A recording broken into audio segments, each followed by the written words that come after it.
아니, 임명장을 줬더니 지금 들어오셨어요? 이따 다시 한번 해야 되겠네요. 자, 말씀 같지 나눕니다.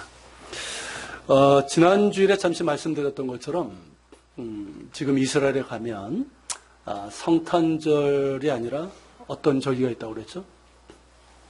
유대교 명절, 하누카. 그러니까 요한복음 10장에 보면 수전절이라는 절기가 지금 있어요. 이게 이제 유대력 자체가 음력인데, 이게 올해는 성탄절하고 정확히 일치합니다. 그래서 어제 이스라엘에서는 하누카 이브였고 오늘이 하누카 수전절이에요. 그래서 우리가 만약에 이스라엘에 가 있다라고 하면 이런 모습을 볼 수가 있습니다. 이게 지난주에 말씀드렸던 촛대 9개짜리 하누카 때 쓰는 촛대고요. 그리고 요게 통곡예배역인 거 아십니까? 네? 통곡예배역. 거기에도 이런 촛대가 9개짜리 촛대가 있고요. 그리고 거리에도 저렇게 되어 있습니다. 좀 우리에겐 낯선 모습이죠. 네. 그리고 또 이렇게 곳곳에 이런 크리스마스 추리 대신에 이런 것들이 있어요. 그러니까 이 성탄의 장소임에도 불구하고 이스라엘에 가면 이 성탄의 느낌을, 분위기를 갖기가 어렵습니다. 그러면 이제 어디로 가야지 성탄절을 우리가 느낄 수 있을까요? 이스라엘에 있다고 하면 베들레헴이죠. 그래서 베들레헴에 가면 이렇습니다. 이게 성탄 전야의 모습이에요. 어제. 그러니까 저기 멀리 보이는 데가 이제 교회 쪽이고요. 그 광장에서 이렇게 해마다 성탄 추리도 하고 또 성탄 축하 행사도 있고 많은 사람들이 모여서 저렇게 예배를 드립니다. 이것도 이제 그 모습이고요. 여기 이제 성탄 광장입니다. 그러니까 베들레헴에 가면은 이 두 교회가 있어요. 예수님의 탄생과 관련된 두 교회가 있는데 이 교회가 바로 이제 성탄 교회라고 얘기합니다. 그러니까 예전에 뭐였을까요? 저희가 예수님께서 나셨던 마구간. 사실은 정확하게 말하면 마구간이 아니에요. 우리에겐 마구간으로 되어 있지만 실제로는 동물들이 거하는, 그러니까 사람은 2층에 있고 이 가축들은 1층에 있는 그런 구조였습니다. 그게 이제 지금 저런 교회 형태가 됐죠. 그래서 그 지하에 가면 이런 곳이 있어요. 저기가 바로 이제 예수님께서 태어나셨던 곳이다라고 얘기를 하고 거기에 보면 이런 은별이 있습니다. 은으로 이렇게 만든. 예수님께서 태어나신 곳이라고 얘기를 해요. 여기 이제 예수님 태어나셨을 때 실제 베들레헴 마을의 모습입니다. 우리가 생각하는 마구간하고 틀리죠. 2층은 사람들이 살고 1층에 가축이 살아요. 그러니까 가축과 사람이 같이 사는 거예요. 이해가 되십니까? 우리가 생각할 때 가축이 밑에 사니까 어떨 것 같아요? 막 냄새나고 막 그럴 것 같죠. 근데 기본적으로 돼지를 안 키웁니다. 그래서 한결 낫고 그리고 이제 좀 살다 보면 어떨까요? 가축들하고 며칠 좀 살다 보면. 처음엔 냄새가 나지만, 그 다음서부터 익숙해져요. 뭐 사람 냄새나, 뭐 짐승 냄새나 별 차이가 없어요. 그리고 이제 저렇게 되면 보온도 되고, 훨씬 더 열기가 있기 때문에 따뜻하고, 그리고 이제 가축들의 배설물로 연료도 쓰고, 저런 구조였어요. 그러니까 성경에서 이제 빈방이 없었다는 얘기는 뭡니까? 예수께서 빈방이 없어서 이게 나오잖아요. 그게 빈방이 뭐겠어요? 사람들이 정상적으로 잘 수 있는 빈방이 없었다, 이 뜻이. 그래서 저 밑에 1층에 있는 가축들이 있는 그곳에서 예수께서 태어나셨던 거죠. 그리고 또 한 곳이 있습니다. 목자들의 들판이라는 곳이 있고요. 셰퍼드 필드라고 하는데 그쪽에 있는 교회가 있어요. 베들레헴에서 조금 이제 동쪽으로 이렇게 가다 보면 유대강의 쪽으로 가면 있는 곳인데 바로 이곳입니다. 목자들이 있죠. 들판도 있고. 그죠? 다윗은 아니고, 그러니까 다윗이 이제 살았던 지역이기도 하고요. 그리고 거기에 보면 이런 교회가 있어요. 이런 유적지가 있습니다. 여기가 이제 목자들의 들판 교회라고 하는 지역인데, 여기는 어떤 곳이냐면, 여기를 보아스의 뜰이라고도 얘기를 해요. 그러면 여기는 뭐의 배경일까요? 룻기의 배경이 되는 곳이고, 동시에 오늘 이 본문 누가복음 2장의 배경이 되는 곳이에요. 자, 여기에 보면 유적지가 좀 있죠? 저 유적지는 주 4, 5세기에 세워졌던 수도원이고요. 그리고 저쪽 위쪽에 이렇게 보면 교회 건물 비슷한 게 있죠. 네, 저게 지금 세워진 교회입니다. 근데 저 교회 옆에 보면 이런 곳이 있어요. 뭘까요, 이거? 뭘로 보입니까? 얘들아, 뭘로 보이니? 성준아? 성준아? 이거 뭘로 보이니? 다리가 아니라 동굴이에요, 동굴. 동굴. 그러니까 이 동굴이 뭘 것 같습니까, 여러분? 여기 보시는 것처럼, 여기 이제 거기에 있는 교회에 있는 그림인데, 목자들이, 베들레헴 이제 목자들이 이렇게, 그때가 이제 겨울이었잖아요. 춥죠. 일교차도 심하고. 그러니까 저런 동굴에서 밤에는 이제 가축들과 함께 있으면서 이러던 중에 이제 천군 천사가 그들에게 나타나서 예수님의 탄생 소식을 전했던 그런 곳입니다. 그러니까 이런 곳에서 이제 저희는 예배를 드렸어요. 그러니까 우리는 이제 성탄절이 되면 이렇게 교회에서 이제 예배를 드리게 되지만 이스라엘에 있을 때는 이런 이제 성탄의 현장에 가서 예배를 드렸습니다. 예배도 잘 드리고. 그러니까 느낌이 틀리겠죠. 예배에 대한 감동도 틀리고. 그리고 이제 예배가 끝난 다음엔 또 양갈비를 먹고. 베들레헴 양갈비. 호두산이 아니라, 그 맛의 차이가 틀립니다.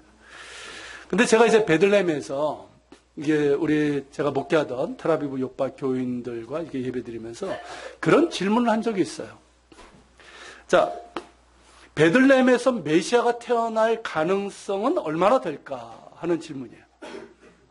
이 질문의 의미를 아시겠습니까? 자, 무슨 뜻이거니 유대교에서는 예수님을 메시아로 인정합니까? 인정하지 않습니까? 인정하지 않죠. 인정하지 않아요. 그러면서 오실 메시아를 아직도 기다리고 있는데, 자, 성경의 예언에 따라 메시아는 반드시 어디서 태어나야 돼요? 아무나 메시아가 될 수 있는 게 아니에요. 자, 성경의 예언에 따라 어디에서 태어나야 돼요? 베들레헴에서 태어나야 되는 거예요. 자, 그런데 문제는 뭐냐면 지금 이 베들레헴이 우리가 성경적으로 이스라엘 땅이지만 이 팔레스타인 자치지구에 있습니다. 그리고 100% 아랍인들의 도시예요. 유대인들은 단 한 명도 살지 않습니다. 자, 유대인들이 거기 들어갈 수 있을까요? 베들레헴?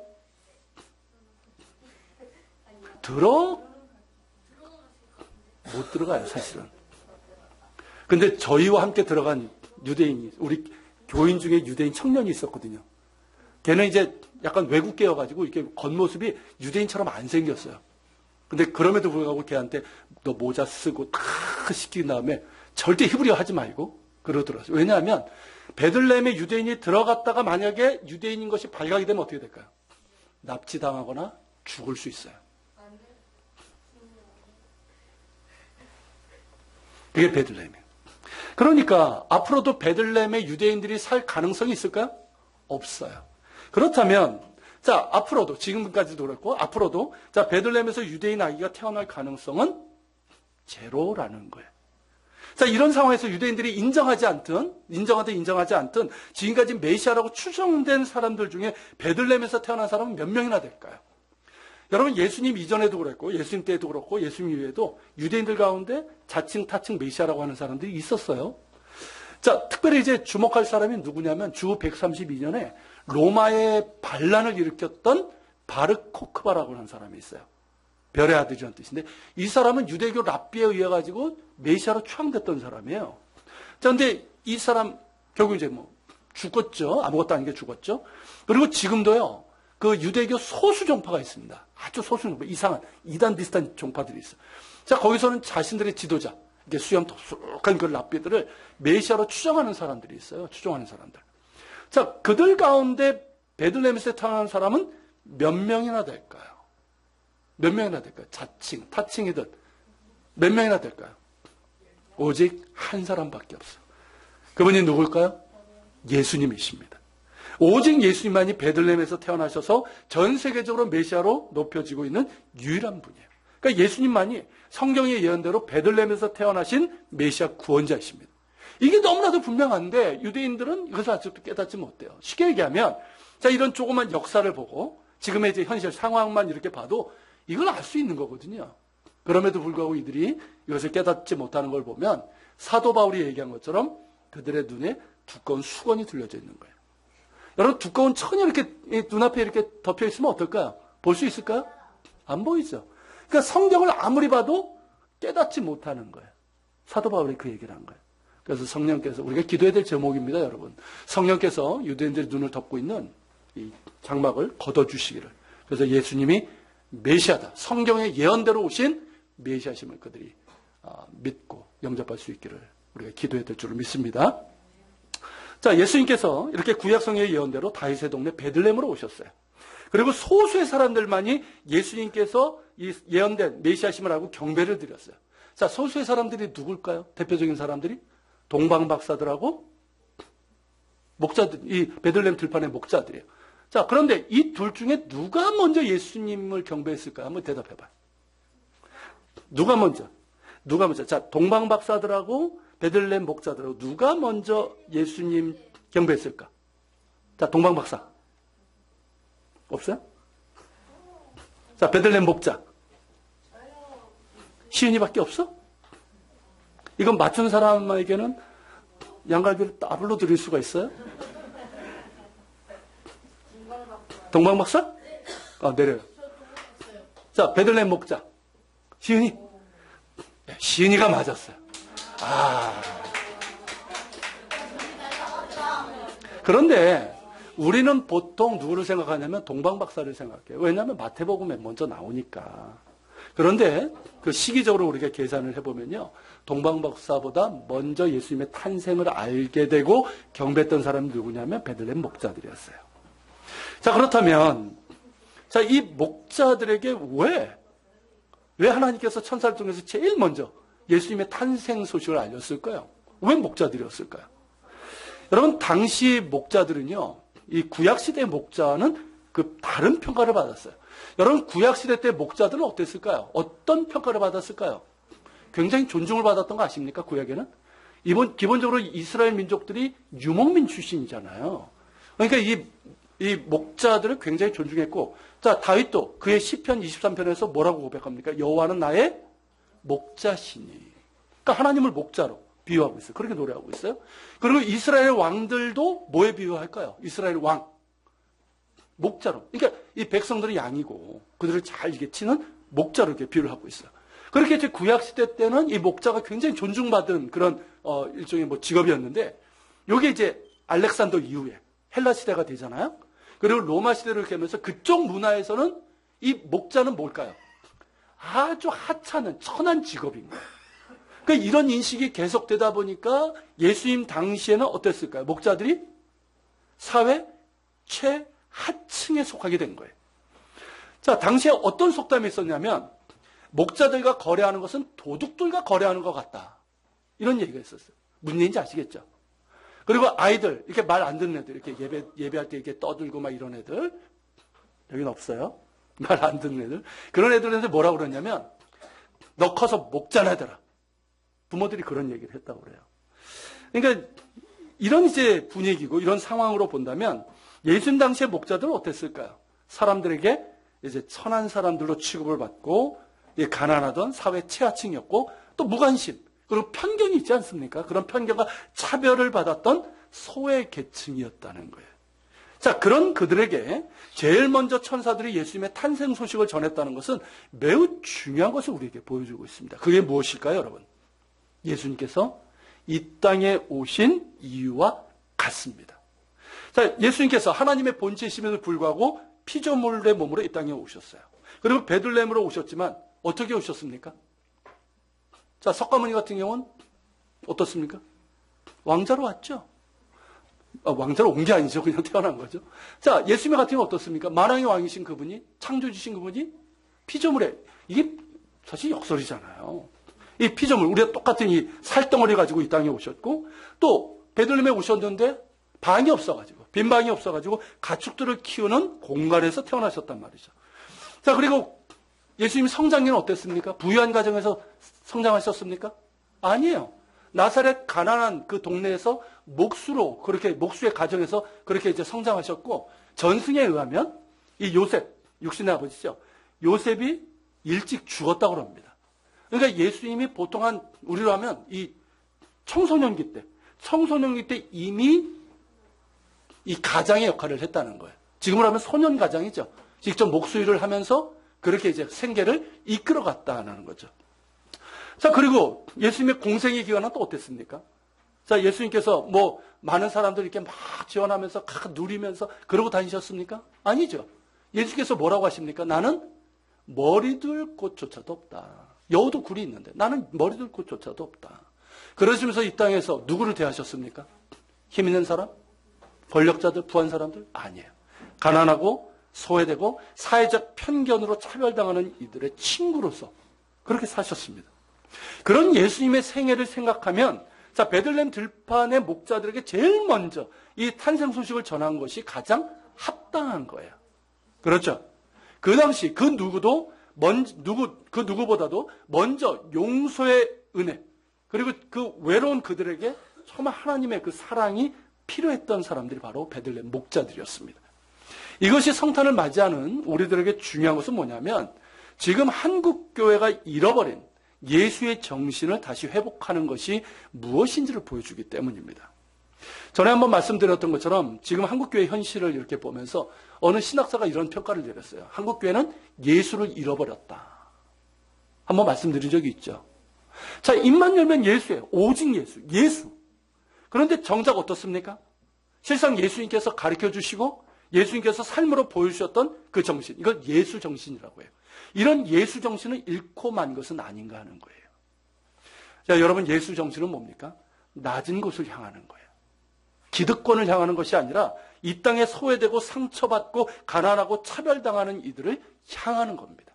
그게 예수 정신이에요. 그리고 맹목적으로 나의 부와 성공, 출세에만 매달리는 것이 아니라 하나님께서 우리에게 주신 것 감사하면서 먼저 하나님의 나라와 의를 구하는 것은 물론 내게 주신 것, 나만 누리는 것이 아니라 다른 사람들과 함께 나누고, 특히 가난하고 소외된 이들과 함께 나누는 겁니다. 또한 용서하고 사랑하며 섬기는 것이 바로 예수 정신이에요. 그렇죠? 그러니까 우리가 정말 한국교회가, 우리 그리스도인들이 예수 정신으로 산다면 뭐가 되어야 될까요? 용서하는 거예요. 사랑하는 거예요. 섬기는 거예요. 소외되고 가난한 사람들 돌보고 그들에게 향하는 거예요. 여러분, 이게 바로 예수 정신입니다. 이런 예수 정신이 그대로 확인되는 자리가 어디입니까? 그게 베들레헴 들판이에요. 예수님께서 이 땅에 오실 때부터 그 관심이 누구에게 있었다는 겁니까? 예수님께서 오실 때부터, 태어나실 때부터 그 관심은 작은 자들에게 있었다는 거예요. 이러한 예수 정신을 우리가 회복하고 닮아갈 수 있기를 바랍니다. 그럴 때 한국교회가 다시 설 수 있는 거예요. 자, 이제 베들레헴 들판에서 천사들이 예수님의 탄생 소식을 전하면서 찬송했던 장면을 같이 보도록 하겠습니다. 자, 이 그림은 뭐냐면 거기 탄생교회에 있는 예수님 탄생 그 모습이고요. 이것도 그 모습이고. 자, 13절 14절이죠. 자, 같이 한번 읽겠습니다. 호련히 수많은 천군이 그 천사들과 함께 하나님을 찬송하여 이르되 지극히 높은 곳에서는 하나님께 영광이요 땅에서는 하나님이 기뻐하신 사람들 중에 평화로다 하니라. 자, 여기 보면 천사들이 찬송하는 내용을 보면 두 가지죠. 뭡니까? 첫째? 어렵지 않잖아요. 두 가지죠. 첫째는 뭡니까? 지극히 높은 곳에서는 하나님께 영광이요. 두 번째 뭡니까? 땅에서는 하나님이 기뻐하시는 사람들 중에 평화. 이 두 가지예요. 자, 지극히 높은 곳에서는 하나님께 영광. 이게 무슨 뜻일까요? 이게 무슨 뜻일 것 같아요? 지극히 높은 곳에서는 하나님께 영광이요. 눈을 떠야지 이게 보입니다. 자, 지극히 높은 곳에서는 하나님께 영광. 이게 무슨 뜻입니까? 무슨 뜻이에요? 하나님의 영광이 나타났다 이 뜻이에요. 자, 즉 예수님께서 이 땅에 오신 것 자체가 뭐라는 겁니까? 하나님의 영광이 나타난 일이라는 거예요. 할렐루야. 여러분, 요한복음 1장 14절이 그것을 얘기하고 있습니다. 같이 읽겠습니다. 말씀이 육신이 되어 우리 가운데 거하심에 우리가 그의 영광을 보니 아버지의 독생자의 영광이요 은혜와 진리가 충만하더라. 자, 무슨 뜻입니까? 여러분, 예수님 안에 뭐가 있다? 예수님 안에 뭐가 있다는 거예요? 예수님 안에 뭐가 있다? 하나님의 영광이 있다 이 뜻이에요. 왜 예수님 안에 하나님의 영광이 있을까요? 예수님이 하나님의 본체이시기 때문에 예수님 안에 하나님의 영광이 있습니다. 할렐루야. 여러분, 그렇기 때문에 예수님을 만나야지만 누구를 알 수 있는 거예요? 하나님을 알 수 있는 거예요. 여러분, 우리는 그냥 신을 믿는 사람들이 아니에요. 살아계신 하나님을 믿는 거예요. 근데 그 하나님을 만나려면 누굴 만나야 돼요? 예수 그리스도를 만나야 돼요. 인격적으로 정말 만나야 돼요. 예수님을 만나기 전까지는 하나님을 제대로 알 수 없습니다. 그렇기 때문에 예수님께서 뭐라고 하셨습니까? 같이 있습니다. 내가 곧 길이요 진리요 생명이니 나로 말미암지 않고는 아버지께로 올 자가 없느니라. 자, 그리고 또한 예수님께서 또 뭐라고 하셨습니까? 나를 본 자는 같이 있습니다. 아버지를 보았거늘 어찌하여 아버지를 보이라 하느냐. 내가 아버지 안에 거하고 아버지는 내 안에 계신 것을 내가 믿지 아니하느냐. 자, 예수님 안에 누가 있다? 하나님이 있다. 뭐 내 안에 너 있다. 뭐 이거는 드라마에서 나오는 얘기고요. 자, 예수님 안에 누가 계시다? 하나님이 계시다는 거예요. 그러니까 예수님을 통해서만이 하나님께 이룰 수 있습니다. 예수님을 통해서만이 하나님의 영광을 볼 수 있는 거예요. 예수님만이 길이요 진리요 생명이십니다. 그러기에 우리가 예수님을 믿고 영접하고 구원받을 때 그 자체가 뭐가 되는 거예요? 그 자체가 우리가 예수님을 믿고 영접해서 우리가 구원받았어. 그 자체가 뭘까요? 하나님께 영광이 되는 거예요. 아십니까? 그러니까 예수 믿는 여러분 한 사람 한 사람이 뭐예요? 하나님의 영광인 거예요. 할렐루야. 여러분이 예수님 믿는 것 자체가 하나님의 영광이에요. 하나님께서 영광을 받으시는 거예요. 여러분 이것이 우리가 전도해야 될 이유 중에 하나입니다. 우리가 여러분 전도해서 누군가 예수님을 믿게 되면 그것으로 하나님께서 어떻게 될까요? 영광을 받으시는 거예요. 그리고 우리에게도 큰 영광이 되는 거예요. 하나님께 영광 돌리기를 원하십니까? 여러분 전도하십시오. 뭐 올해도 우리가 꿋꿋하게 했지만 내년에 이 전도에 좀 집중하려고 그래요. 그래서 우리 교회 다니면 웬만하면 전도하지 않고는 좀 힘들 수도 있는 그런 상황으로 좀 어쨌든 우리가 전도했으면 좋겠는데 여러분 전도는 뭐냐면 그 자체에 뭡니까? 하나님의 영광이 드러나는 거예요. 그 영광을 우리가 맛볼 수 있기를 바랍니다. 또한 여러분 우리가 예수님을 믿는 것 자체가 하나님께 영광이라고 그랬잖아요. 그런데 우리가 얘들아 굉장히 중요한 얘기예요. 자, 예수님 믿는 것 자체가 하나님께 영광이라고 그랬지. 우리 친구들이 예수님 믿는 게 하나님의 영광이에요. 그런데 우리 친구들이 자, 예수님을 믿는 자답게 살아가면 어떨까? 학교에서. 정말 예수 믿는 사람답게. 아, 우리 현찬이, 우리 한결이, 뭐 이렇게 성준이. 이런 친구들이 다 학교에서, 교회 다니는 걸 알아, 친구들이. 근데 예수님 믿는 사람처럼, 쟤는 뭐 좀 달라. 그렇게 살아가면 그 자체가 뭐가 될까? 말이 어려운 거 아니지? 그게 뭘까 될까? 그게 하나님께 영광이 되는 거야. 그러니까 우리 친구들이 학교에서 정말 하나님 믿는 사람처럼 예수님 믿는 사람 그렇게 살아갈 때 그게 하나님께 영광이 되는 거야. 그렇게 살아갈 수 있기를 바랍니다. 아멘? 그렇죠. 그러니까 이 성경을 보면 이게 예수님께서 우리를 세상의 빛이라고 하셨잖아요. 자, 우리가 세상의 빛인 이유는 뭡니까? 우리가 정말 빛입니까? 우리 자신이 빛이 아니잖아요. 우리 안에 뭐가 있기 때문에? 세상의 빛이신 예수님께서 계시기 때문에. 할렐루야. 그러니까 우리가 이 빛을, 우리가 이제 예수님을 믿는 자답게 그렇게 살아가는 것이 그게 뭐겠습니까? 우리 안에 계신 이 빛이신 예수님이 우리의 삶을 통해서 드러나는 거예요. 자, 그렇게 드러날 때 그것을 통해서 하나님께서 영광을 받으십니다. 여러분, 성경은 또한 우리를 그리스도의 편지라고 하고 그리스도의 향기라고 그랬잖아요. 즉, 우리가 가는 곳마다, 우리가 사는 곳마다 뭐가 드러나는, 어떤 향이 나는 거예요? 예수의 향기가 나는 거예요. 이 사람 삶을 통해서, 인격을 통해서, 말을 통해서. 자, 그렇게 드러나게 됐을 때 그게 뭐가 돼요? 그 자체가 하나님께 영광이 되는 거예요. 할렐루야? 만약에 그렇지 않을 때, 반대가 될 때는 어떻게 됩니까? 사람들이 어떤 반응을 보입니까? 뭐 저러고도 예수 믿는다고 그래. 그렇지 않습니까? 교회를 욕한단 말이죠. 그러니까 하나님의 영광이 가리는 거예요. 여러분, 우리는 그리스도의 향기고 편지입니다. 할렐루야? 이 향을 발해서 우리가 정말 하나님께 영광을 돌릴 수 있기를 바랍니다. 자, 천사들의 두 번째 찬송이 뭐라고 그랬죠? 땅에서는 하나님이 기뻐하시는 사람 중에 평화라고 그랬죠. 자, 하나님이 기뻐하시는 사람, 이게 무슨 뜻일까요? 그들에게 하나님께서 평화를 주신다고 그랬어요. 자, 하나님이 기뻐하시는 사람, 어떤 사람일까요? 어떤 사람? 앞에서 얘기한 것처럼 예수님 믿는 사람이에요. 그러니까 예수님을 통해서 나타난 하나님의 사랑이 있잖아요. 그 하나님의 사랑을 믿는 사람, 그래서 정말 거듭난 사람, 그래서 하나님의 자녀가 된 사람, 그들에게 주어지는 은혜가 뭡니까? 그들에게 주시는 은혜? 그게 평화예요.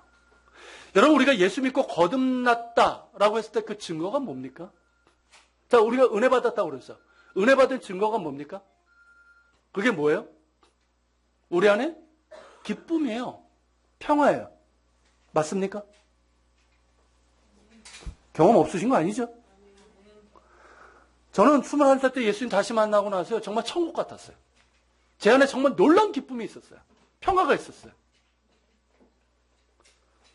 여러분, 우리가 용서받고 하나님의 자녀가 된 이 기쁨과 평화가 주어지는 거예요. 이것이 뭡니까? 하나님이 기뻐하시는 사람들 중에 평화로다. 이 뜻이에요.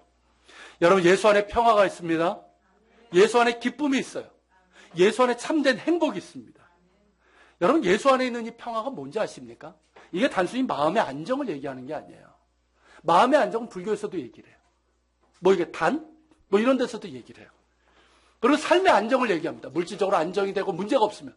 여러분, 이 예수님 안에 있는 평화는 그런 게 아니에요. 그것을 뛰어넘는 아주 본질적인 평화예요. 이거를 성경적으로 뭐라고 할까요? 평화를 샬롬이라고 합니다. 그러니까 우리 성경에는 이제 평화, 평안 뭐 이렇게 번역을 할 수 있지만 이 샬롬의 본래적인 의미는 뭐냐면 완전함을 뜻하는 거, 완전함. 그러니까 단순히 마음의 평안, 삶의 안정을 말하는 것이 아니라 우리의 영어가 삶의 근본적인 완전함, 형통함을 얘기하는 거예요. 자, 그래서 제가 이제 수요 성경 공부 때도 한번 나눴는데 이 샬롬을 그림으로 표현한다면 뭔지 아십니까? 잘 들어야 돼, 이 부분. 자, 샬롬을 그림으로 표현하면 완벽한 원이에요. 완벽한 원. 이거 뭐 어렵지 않게 그릴 수 있죠? 그러니까 조금 더 흐트러짐 없는 완벽한 원이에요. 자, 이 완벽한 원이고 이 완벽한 원이 다 빈틈없이 채워지는 거예요. 이게 샬롬이에요. 그렇기 때문에 이 샬롬을 뭐라고 하냐면 충만함이라고 얘기를 하는 거예요. 그런데 여러분, 이런 충만한, 완전한 충만함은 누구에게만 있습니까? 누구에게만? 우리에게 있어요?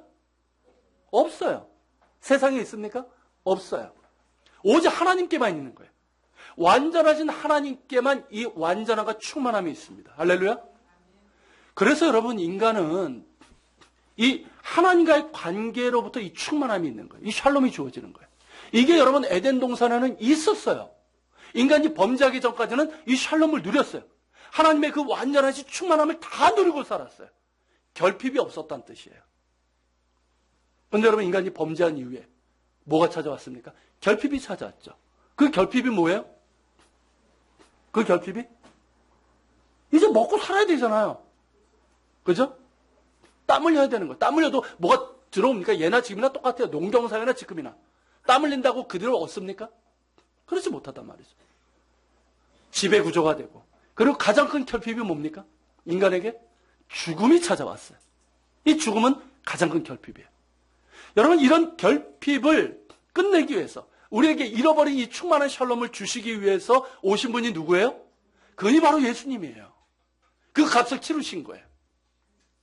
그 십자가에서 그 값을 치르심으로 우리에게 하나님의 충만하신 샬롬을 우리에게 다시금 회복해 주신 거예요. 그렇기 때문에 여러분, 예수 믿고 거듭난 사람들에게 주어지는 게 뭐냐면 이 샬롬이에요. 아십니까? 예수 믿는 기쁨이 있는 거예요. 예수 믿는 사람에게는요, 어떤 세상의 어떤 염려, 걱정, 이런 것들을 초월할 수 있는 평안이 있단 말이에요. 그러니까 예수 믿는 사람들 어떻습니까? 보면, 뭐 기뻐할 것 없어. 평안할 것도 없어. 근데 어때요? 평안에 감사가 있단 말이에요. 보면 뭐가 있어? 아무것도 없어. 근데 감사가 있어. 기쁨이 있어. 평안이 있어. 세상을 두려워하지 않는단 말이에요. 이게 여러분, 예수 믿음이에요. 예수님께 주시는 평안이에요. 여러분, 이 평안을 우리가 누릴 수 있길 바랍니다. 하나님이 기뻐하시는 사람들에게 평안을 주시겠다는 거예요. 그러면 하나님이 기뻐하시는 사람이 뭐겠어요? 쉽게 말하면 딴 거 아니에요. 예수 잘 믿는 거예요. 뭐라고요? 예수 잘 믿는 거예요. 정말 예수 잘 믿고 예배도 잘 드리고 정말 말씀도 듣고 말씀대로 살아가는 거예요. 그러면서 예수님 닮아가는 거예요, 내가. 그죠? 여러분 보세요.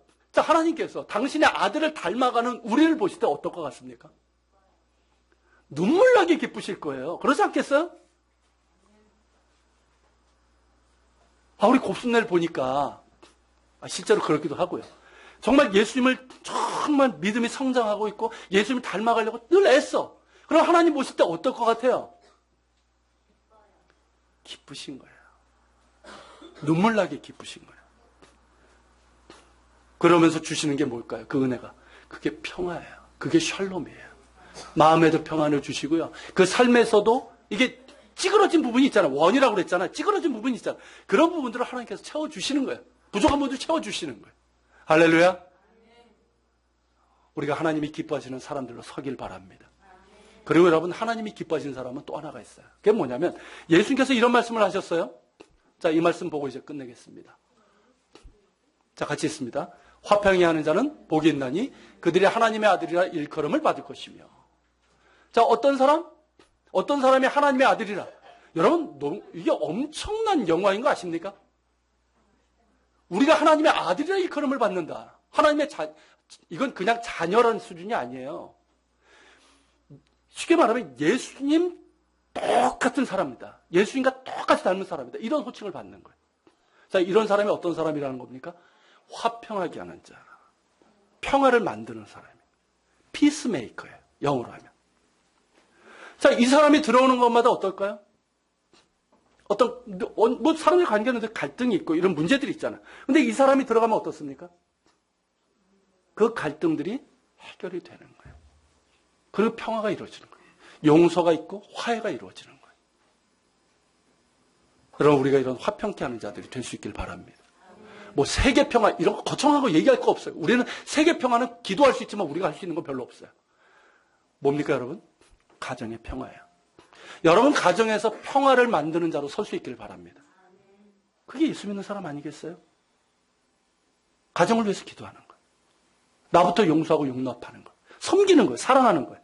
그러면서 가정에서 여러분 평화를 누리실 수 있길 바랍니다. 더불어서 내가 있는 공동체, 또 우리가 섬기는 예한교회 있잖아요. 이 공동체에서도 여러분 화평을 만드는 여러분들 되시기를 축복합니다. 그걸 하나님께서 기뻐하시는 거예요.